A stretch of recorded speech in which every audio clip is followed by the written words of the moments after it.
Welcome everyone to another episode of DigiChem Dialogues. I'm your host, Jay Bhatia, founder and CEO of Agilis. Today, we are pleased to host Eric Byer, President and CEO of ACD, Alliance for Chemical Distribution. Before we start, here is a quick intro of Agilis, followed by intro of Eric Byer. So Agilis is a leading provider of innovative digital customer engagement solutions tailored for the chemical industry. Agilis empowers global and regional producers and distributors with a state-of-the-art cloud-based platform that facilitates creation of personalized digital customer engagement channels. Our solutions are engineered to enhance your competitive advantage, most importantly, drive growth, improve customer experience, and boost operational efficiency. We are based here in Newark, New Jersey, and been in business since 2017, so this is 7 years. And this is about the only thing you will hear today about Agilis. DigiChem Dialogues webinar is more about digitalization and bringing awareness about the topics related to digitalization by interviewing industry leaders and experts. We have been interviewing several industry leaders, and today we are fortunate to have Eric Byer here. He made time from his busy schedule. So thank you, Eric. Looking forward to the conversation, Jeff. Yep. So a brief about Eric. I'm too small to describe Eric's achievement in this industry. Eric is a passionate pro-business advocate for the chemical distribution industry. Since taking the helm of ACD in January 2014, he has been a tireless leader in growing the organization's public policy programs and outreach with our nation's leaders on Capitol Hill and with regulatory agencies. Eric has championed growing and diversifying chemical distribution industry, helping it usher in the announcement of organization's new name in November 2023. Those who attended annual meeting, you know that this was a big surprise to us, and we will talk more about it. He's focused on ensuring excellence in ACD's responsible distribution program, which is industry's most comprehensive environmental health, safety, security, and sustainability standards, most comprehensive program to drive those standards. He has created numerous initiatives for the continuous improvement of member companies. Since joining ACD, Eric has helped double the size of the organization, and he has also helped secure many legislations in favor of chemical distribution industry. In the interest of time, I will not go into more details, but Eric, welcome to the show, and thank you for making your time. Well, thanks for the introduction. Makes me sound a lot more important than I really am, and my 4 children would attest to that, but appreciate the opportunity. Looking forward to the conversation. Yeah, and I'm also pleased to learn just a few minutes back that Eric is originally from New Jersey, Summit, New Jersey, and I live within 10-mile area where I bike around this. So there you go. To me, fellow New Jerseyans. That's right. Can't go wrong with the old Jersey gang. Yes. So let's start. My first question is about, you have rightly, been credited, or this is your brainchild and execution of changing NACD to ACD, National Association of Chemical Distribution, into Alliance for Chemical Distribution. We all know that this is more than a name change. So can you tell us more about what's the beyond the name, and what's the rationale for expanding the scope of this community? Sure. Yeah, it's a question I've been asked a lot over the last 9 months now. I can tell you, it really didn't just come about. It's been in the works for a long time, probably ever since I started. I mean, there was always some conversation with board members at large, whoever was going to be when I was talking to them about how do you describe who you are as a business? And chemical distribution as a term was always near the bottom. It was like, well, I sit there and I'm a logistics provider, or I do this or I do that. It was never just the term distributor is very regularly used, or very rarely used, that is. And so, for years, we just kind of went with the flow and got things going when I started. And then about 2 years ago, a little over 2 years ago, I was having my review with my executive committee, and the conversation, usually talks about things that are good, things that we need to work on, that kind of stuff. And we're at a saturation point when it came to the membership within the category of chemical distribution, which, like, look, the fact of the matter is in today's world, people just aren't using that term. And do we need to kind of reevaluate where we are as an organization as we cross our 50th? We just got through 50 years of our anniversary there down in Miami. And so let's maybe take a look at it. And so we decided to hire somebody to do an evaluation process. And a couple things jumped out. One, we use the term national. Okay, we are a global industry.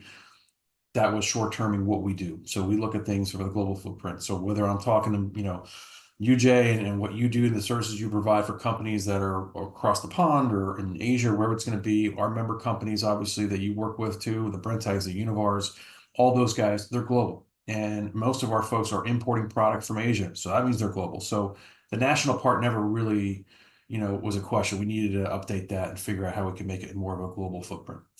And then the term distributors, the nuance there was like, well, if we're not going to be distributors, but they're still, our companies are still part of the distribution process, we don't want to lose distribution.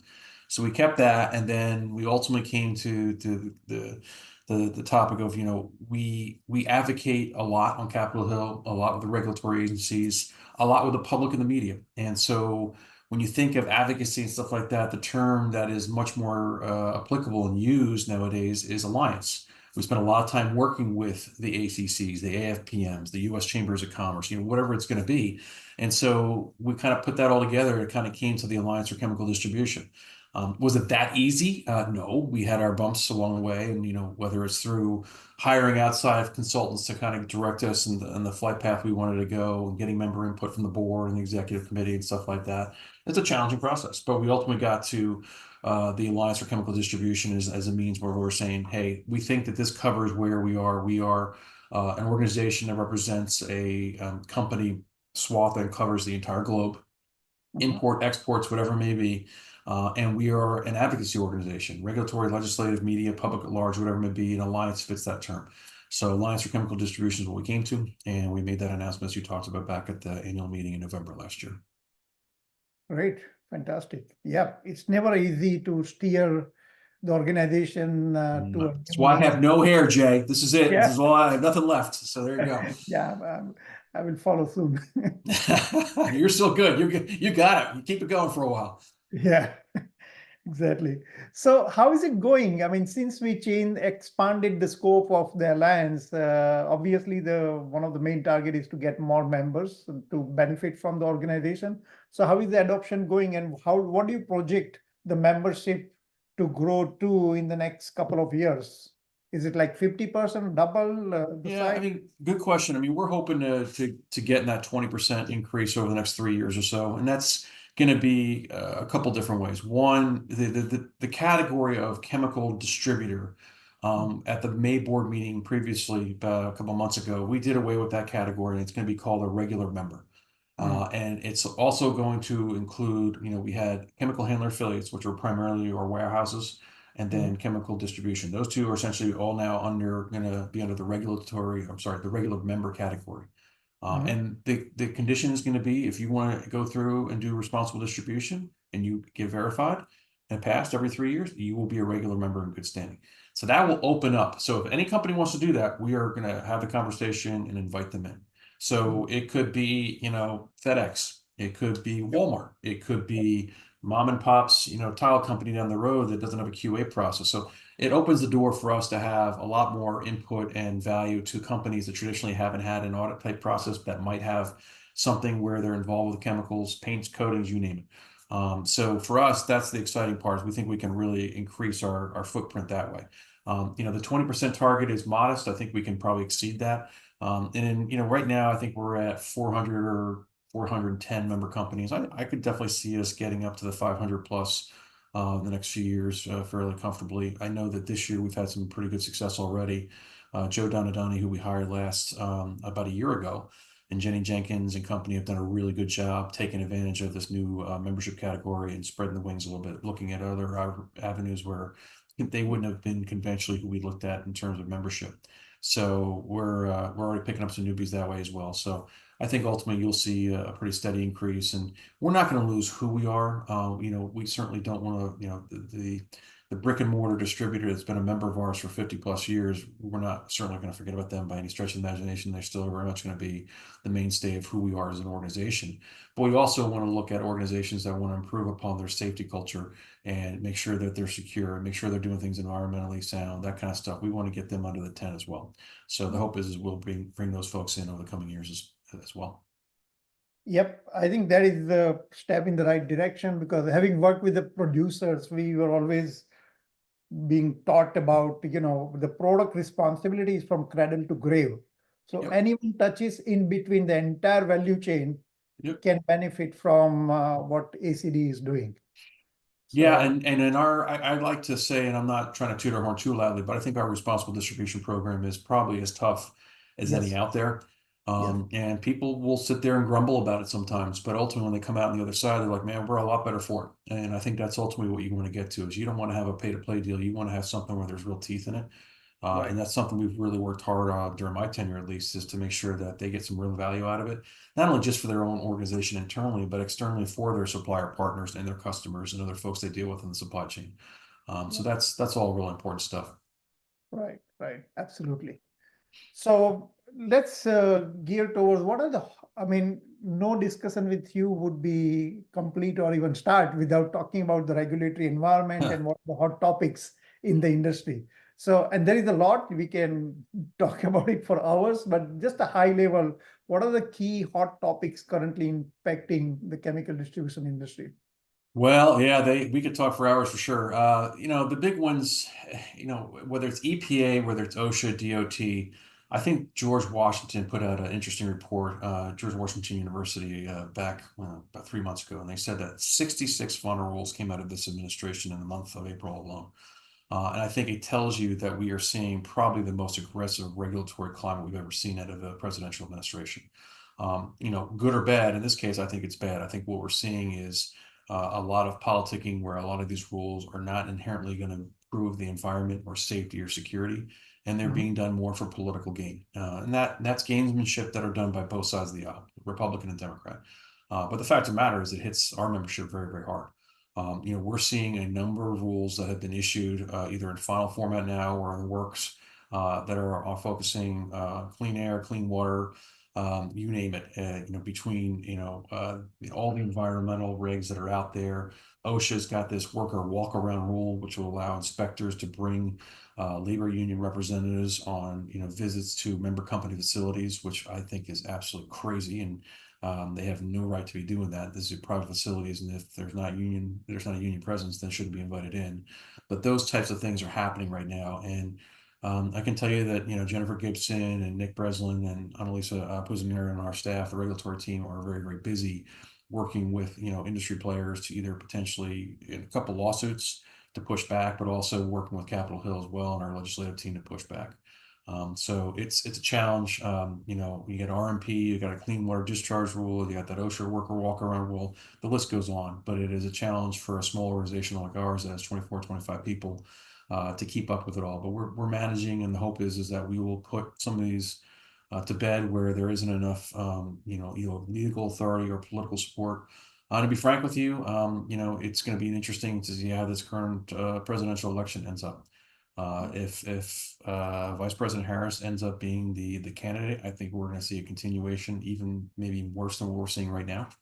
Yep. And then if Trump comes in, I think we're going to see a slowdown like we saw in his first term. And for every two regulations that or every regulation you want to put out there, two have to go away. I think that mindset will be true to form. So, and I'm not trying to be political. I'm just stating how I see these political Yep. tea leaves as to what could happen. So it is the most challenging regulatory environment we've ever seen. It's not slowing down, and I think it's going to be a tough challenge for our members in the coming months and maybe even the years ahead. Yep, yep. No, it's a delicate balance, right? I mean, regulations are important, but at the same time, does those regulations give the intended outcome? If Right. not, then it's a burden. Yeah. So ACD is doing a fantastic job in keeping the Yeah, I industry. mean, it comes down to return on your investment. Any business will sit there Exactly. and say, do I put the money into this if I know I'm going to get a good Yeah, return? yeah, Well, I can tell you that a lot of these roles, there is no return on investment. It is for eyewash purposes. And it's not, yeah, that's what we need to be avoiding. If there's something that's got merit, our guys are going to be willing to do it. But if it's just out there for political purposes and optics, it's not, and that's what we got to avoid. And it's not only for members, even government has to have a huge machinery to track and implement those Right. regulations, which at the end, in the end, may not serve the intended purpose. Well, and you touch on a really good point, because I'd rather have a smaller number of regulators that are paying attention to the issues that they need to be paying attention to than hiring a whole bunch to cover areas where there's no real value. Right. We could definitely be shrinking the government and doing a much better and more efficient job than we are now, and have those areas focused that are important on the safety and security side instead of some of the political stuff that's going on. And again, it's been going on for decades, both parties, and so we got to clean that up. But it's a good point. Yep. Okay. Recently, we saw this announcement of Ask Distribution Consulting, and you're wearing the T-shirt. See, there you go. I'm Yep. shameless plug, Jay. Shameless. Yep. No, this is what is any new initiative, any new name requires more Yep. promotion, more awareness. So I was really intrigued by this, and I really like the initiative because, this is, like you said, the Chemical Alliance, Distribution Alliance is a very diverse community. It is not possible for them to keep up to date on every topic. So this coming in the form of a consulting service, it opens up a lot of avenues for getting educated. So can you tell more about what Ask Consulting is and what sort of topics Sure. we cover and how community can take advantage of it? Yeah, well, we've been talking about this one for a while too, actually, even before the name change, and the name change came along and this kind of got sidetracked. But so the ask the acronym is spelled out as auditing, safety, and knowledge. And we're going to have our verification process for responsible distribution moved over to this new outfit with Ask. So Caroline and Joe and those guys that are responsible for RD and the verification process, that'll be over here in the LLC now. And then the other part of this is the education and training component of what we do. We continue to do more of it, and we wanted to have it focused in a separate outfit where we could do webinars free of charge to our folks. That'll probably be under ACD initially, but ultimately the paid training, when you get into the weeds on things, that we have folks like you and others that we can hire to better educate our members on how to improve their operations. That's what we're going to do at Ask. We're going to have that training capability. So whether it's compliance oriented on a regulatory side, whether it's optimization and digitalization like we're talking about here today, whether it has to do with operational efficiencies, all that kind of stuff that we want to do, we're going to have it under Ask LLC. And so the idea is that our online training component, which was NACDU, is now ACDU, is moved over to Ask as well. And what we'll do is we'll get into the nitty gritty on specific topics that'll improve. One of the things we were just talking about at a staff meeting a few minutes ago was how can we have our members better prepared for inspections by regulatory inspectors. And so they come knocking on the door unannounced, whether it's OSHA or EPA or DOT. How do you prepare for that? And so we've already got some things available, but we're going to maybe get a little more in the weeds as to, hey, when they do come in the door, here exactly are your rights and what you need to know to deal with that situation, especially if your leadership isn't in the house or you don't have everybody, in the warehouse available to do a walk around kind of thing. Those types of things we can better prepare our guys for. And we're going to cover all of that under the Ask LLC. So for us, it's an opportunity to grow the education and namely the training side of things. Regulatory compliance has and will always be one of our bread and butter. We use great companies that, like Bergeson and Campbell, and Bergeson runs that and focuses a lot on the environmental and TSCA side. Pete Downing does a great job of environment safety and solutions where we talk about, a lot of the OSHA related stuff, labor, some environment, you name it. Pete's done a great job. And then, wherever else or other categories we need help with, we're going to call in folks and ask them to help support our membership by doing, taking the effort on leading efforts on training and stuff like that. So, for us, that's the opportunity that's out there. It's been asked of us for a while, could you do something like this? And so we're finally putting it together. It's not going to take away from any of the service providers that are out there right now. In fact, we're probably going to utilize them a whole lot more under our heading and have them lead efforts on the specific issues that they are experts in. And so for us, it's exciting because that way we can kind of package it all together for our member companies and they can grab it from any, whether it's ACDU or if they want to have an in-person training, we can provide that to them as well. So it's new, have a lot of different directions we want to head in. But the idea is that we will be able to provide the broader, a package of training from both a public policy perspective, but also operational perspective. Right. No, it's a brilliant idea, and I wish you the best in making this platform successful. And I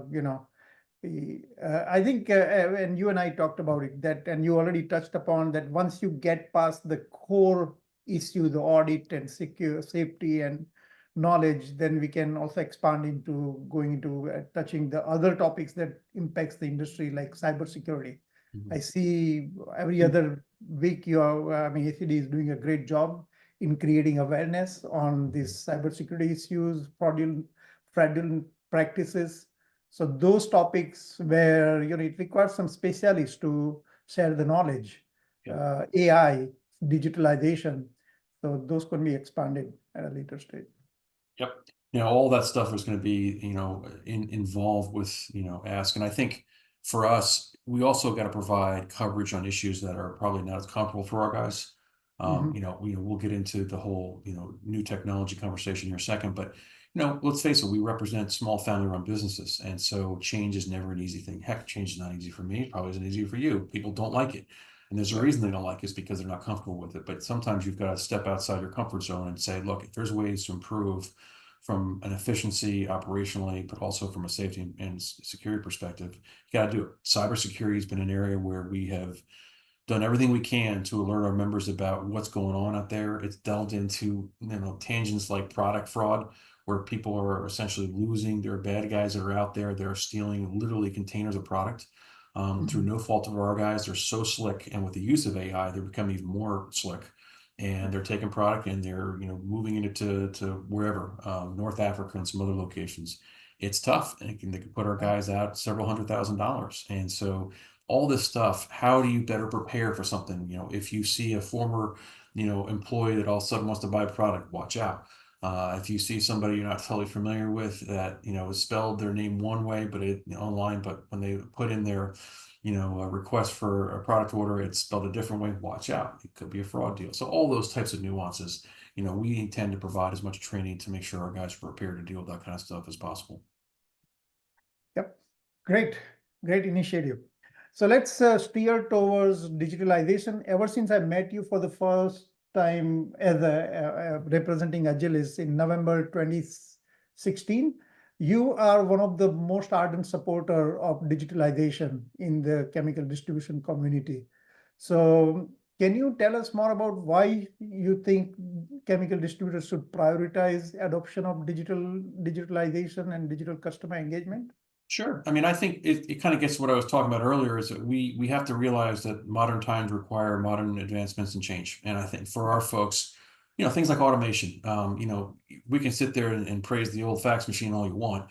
The fact of the matter is if you have e-commerce, sites that are out there, I think of you guys and others that are able to, in a seamless fashion, work with our members to ensure a really good end result for our customer.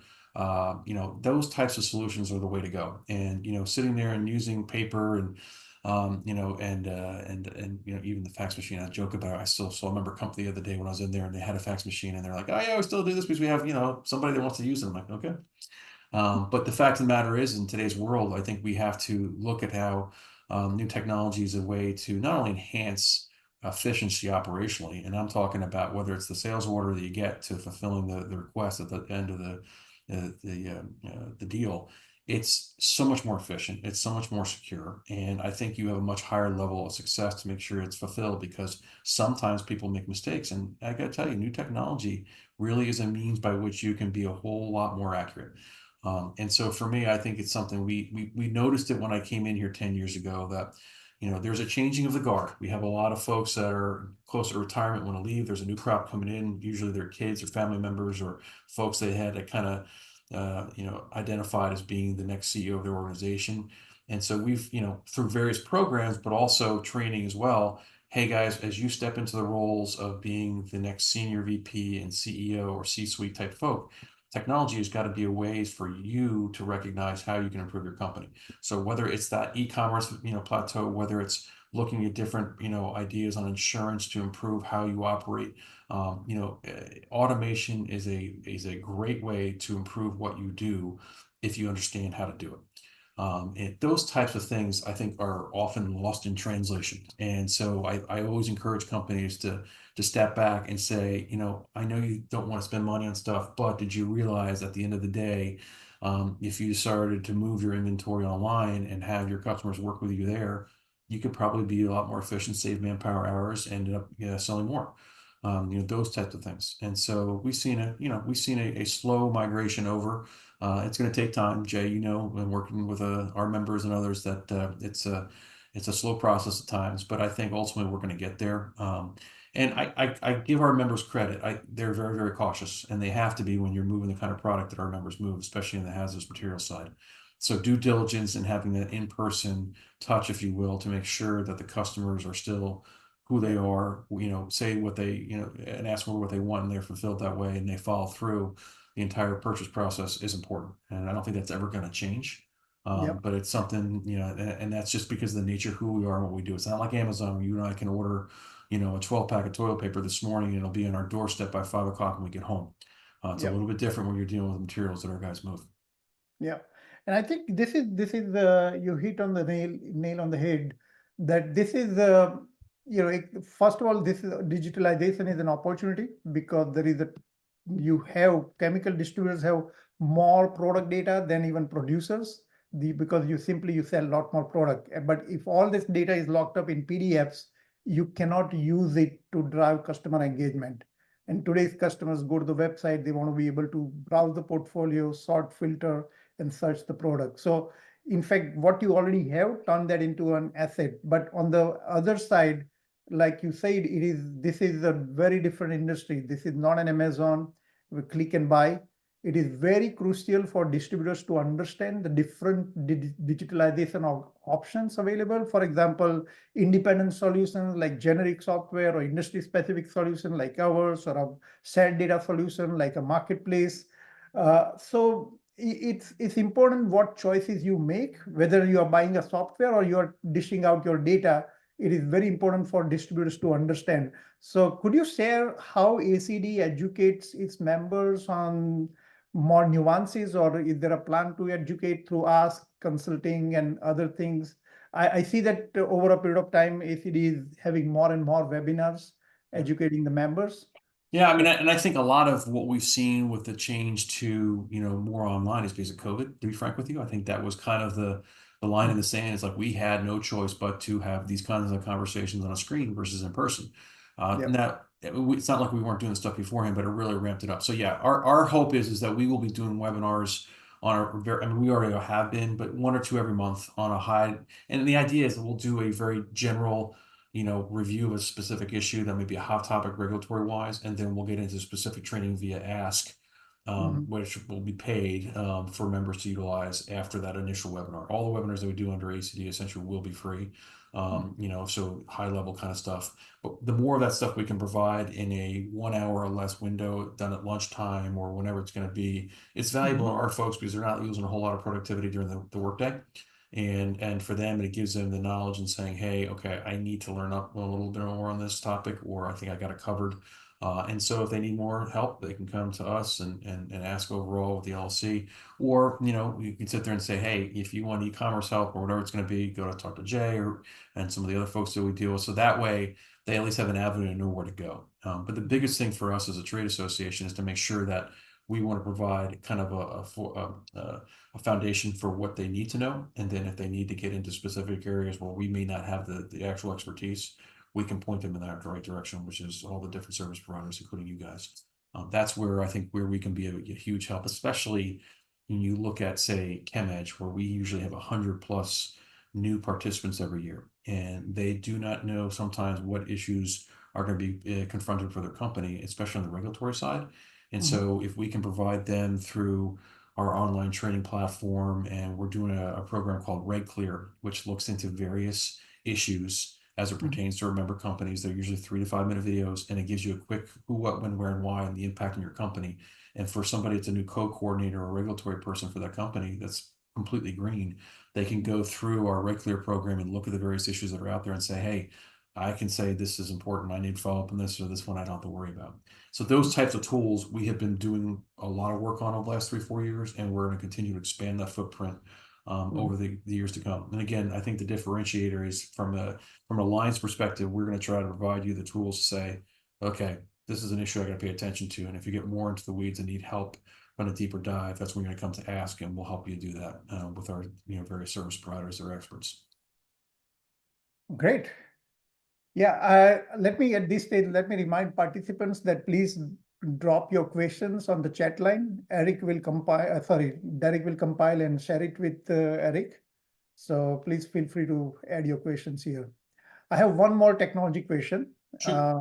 AI, and you already gave an example of how AI is being used negatively to fraudulent practices, but there are, of course, there are positive aspects as well. So how do you see AI and other technologies impacting chemical distribution space, and how can chemical distributors leverage the digital and AI opportunities? Yeah, I mean, we've seen it in both cases, the pros and the cons. I think the pros for a lot of our guys, they use it as a way to weed out sales leads and see who the legit folks are coming in that are interested in purchasing product versus not. That's one area where you're going to see, I think, a value add where the time's not going to be as wasted. It's a little more efficient. We talked about, obviously, the product fraud side of things. I think for AI, I think it's a great opportunity to be certainly a whole lot more efficient. Even when I go on my phone, if I'm looking at something, AI wants to take over, the app on Google and say, hey, I can dig into this for you and shout it out to you verbally, or you can read it, or whatever it's going to be. I mean, that ease of use is very, very convenient. The one thing I got to tell you is the security of it all. I worry about just the general use of AI and how that's going to be utilized by people with, I think, nefarious and ill intent. Right. I am not a big fan of Congress and the regulators imposing things. But if there is an area where I think Congress needs to get their head out of the sand and wake up to putting a regulatory framework in place, it's with artificial intelligence. I think there's got to be barometers and guardrails put into place so that bad guys can't take the data and manipulate it on good working people that are trying to utilize it to improve safety and operations within their company. I think that's where we've got to find a happy medium. And so I'm all for AI. I think it's a great tool to be used in terms of making yourself efficient or your company efficient, especially when you're looking at things like sales leads. I've talked to a number of companies that use AI and they think it's great, but they also caution that you got to be really careful because that information that you provide or can get out there, and next thing you know, people know more about who you are than maybe you want them to know. So that's that kind of stuff, especially when you start getting into finances and that kind of stuff. So for me, the term that we use in the trade association world for press releases is cautiously optimistic. So I'm cautiously optimistic AI will be something that we will end up getting our arms around and making sure there's controls in place, but also so that companies can utilize it without having that fear factor of somebody trying to manipulate them. Right. Last couple of questions. So you've been in the industry, chemical distribution space for 10 years now. How do you see the space has evolved in terms of technology adoption or amidst the regulatory change? Just a high level view, and where do you see the industry going in the next five years? Yeah, I think we're going to see the use of something like this as the primary means to even order and handle all product fulfillments. And to be frank with you, people still have back offices, have computers, their ERP systems, whatever it's going to be. But the bottom line is that the phone is such a quick and easy way to do it. I think everybody's going to have to morph into making sure they have the ability with apps and other ways to deal with things to say, hey, you know what? If I'm a customer, I think ultimately customers are going to be very willing to use a phone and order product that way. There again, I get back to our guys are going to find ways to make that happen, but also have to have that personal touch where they got to make sure that the purchaser is legit. But I think you're going to see things like that happen over the next 5, 6, 7 years because that's the way the world is moving. We're a little slower and we have to be a little more cautious, as I indicated, but I think ultimately you're going to see a push. I think e-commerce is definitely going to be, and I think it could be very much in a controlled environment where it's not Amazon. You're not going to be operating on Amazon, but you can have your own closed network, if you will, where you can gain access or allow access for your customers where they can see what inventory you have and buy your product. I think those types of features are very doable. They are now, and I think they will be not only doable on a desktop, but potentially on a phone. So I think those types of features are going to be great for our guys. I think it'll make them a lot more efficient. And I think it will help the new folks that are coming in and taking over for those C-suite positions in the next 5-6 years. But we're starting to see a lot of that right now. We're seeing a lot of people retire. We're seeing a lot of newbies come in and taking over for their parents, whether it's family or they've been anointed as the successor. So I think a lot of that's going to be happening. So the push for new technology is going to follow suit with those folks taking over. And that doesn't change the fundamental role of the distributor. It's just Nope. the different way of doing Just a business. different way of communicating and business. That's exactly right. Right. And keep in mind the customer still dictates how things get done. So you still may have some customers that are going to be pushing the paper, and that's fine. But I think you're going to still see a fair, and you've already seen it now, but you're going to see more of an aggressive push for new technology. And I think the customers will embrace that pretty quickly. Good. Eric, I have one personal question. Shoot. So ever since I've known you, I mean, it always amazes me. You're always energetic. You're always up for whatever is going on. So how do you keep updated amidst your busy schedule, travels, and all those things? What's the secret? I don't know. Maybe I don't sleep as much as I should. I don't know. Jay, to be honest with you, I think you have to take what I do seriously, but not too seriously. I think, when you deal with the swamp in here in DC and all the nonsense that goes on with the media and politics and regulations and stuff like that, I think my passion is I see small family-run businesses that are trying to make a living and do well for their employees, their local communities. And it gives me, I think, a bit of juice to say, we got to help these guys. I get excited about that. I feel like there are a lot of companies that are out there that are really, really good at what they do, and they deserve the opportunity to succeed and have a really good future. And when I see, the federal government or state governments or the media crucifying them just because they happen to be in the chemical industry, I think it's a joke, and I'm always up for the fight. So for me, I enjoy that opportunity. I enjoy getting into the brawl with those folks to say, do you realize that everything in the room that you're talking from right now is because of chemistry? From the laminate on the desk that you are, and the chairs you're sitting on, to the computer that you're talking to me on, whatever it's going to be. And so for me, it's a great challenge. I really love that opportunity. I'm a busybody by heart. I got 4 kids, and they're spread out, from 11 to 20. And so I'm constantly go, go, go. So this is how I live my life. I enjoy doing it, whether it's being a soccer coach or, helping out on the swim team or doing whatever. I love doing it. I love spending time with my kids. And, for me, that's just the joy of life. So I've always kind of had that mentality, and I hope I will do it till the day I die. Fantastic. Very noble mission. This country we are what we are because of the entrepreneurial success. And there are so many tens of thousands of small businesses, and it's a very noble mission to help them. But it's a noble mission, but it's what our founding fathers were all about. I mean, and I'm a history buff, I love to read about, our founding fathers. But I mean, if you read what Washington and Adams and Jefferson and Monroe and Madison were all about, it was about getting people that wanted to essentially be farmers or run businesses to stand up and build the economy of the United States of America when there was nothing. We can't forget that. That's a path we cannot forget. And sometimes we get off the beaten path in this world today that we live in. And we got to recognize that if we don't have those companies, there's a reason the old cliche is that small businesses are the backbone of America. It's because they truly are what fuels the American economy, if not the global economy. So I haven't lost that. I haven't forgotten about it. It's something that motivates me every day to make sure our guys get the fair end of the stick on this one. Fantastic. Any parting thoughts to the Alliance members before they come to the annual meeting in Palm Beach? Yeah, we're looking for a great event this year. We've already got unbelievable. I mean, we opened up registration a few weeks ago, and it's really doing well. Sometimes with California, you never know, but we had a great event in San Diego a few years ago, and we're looking for a great event this year. I think for our guys, keep your head above water. Let us know when we can always help you out, because there's always going to be issues out there. And look forward to having folks out in Palm Springs for a great week of education and networking and some fun too. You can't forget that part. Right. Thank you very much, Eric. Before you go, let me check in with Derek. Any questions, Derek? Yeah, so there are a couple here. There was one that says, how does regulation affect capturing and tracking information about the product? And how can distributors manage those? Well, it's a good question, and it depends upon the regulatory agency du jour that you're talking to. If it's when you look at the logistics side of things, whether it's the transportation side, state or federal, whether it's EPA and the types of products that you're moving, there are such tons of different rules that are out there that guide exactly how you manage the data that you bring in and spit out when it comes to purchase orders and stuff like that. So it's a tough answer to give specifically. I'd have to get the actual types of products you're looking at and what you need to know.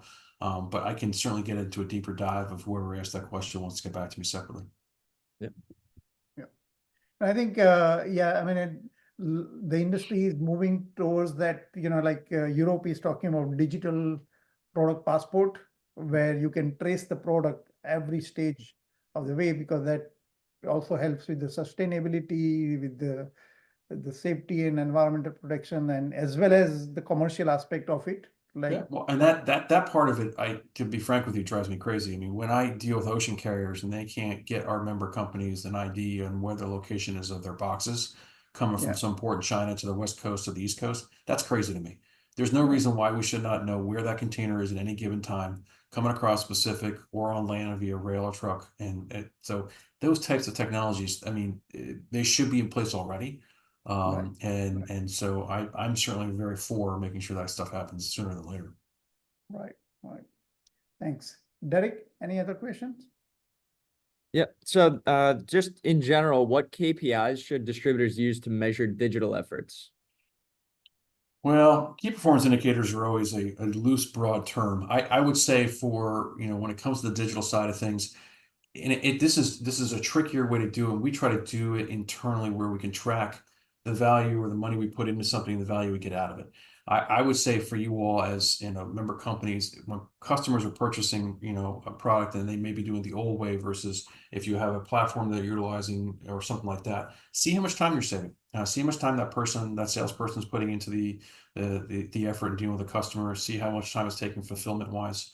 My guess is that you will see time saved when it comes to an e-commerce type process versus the old school way, if you will.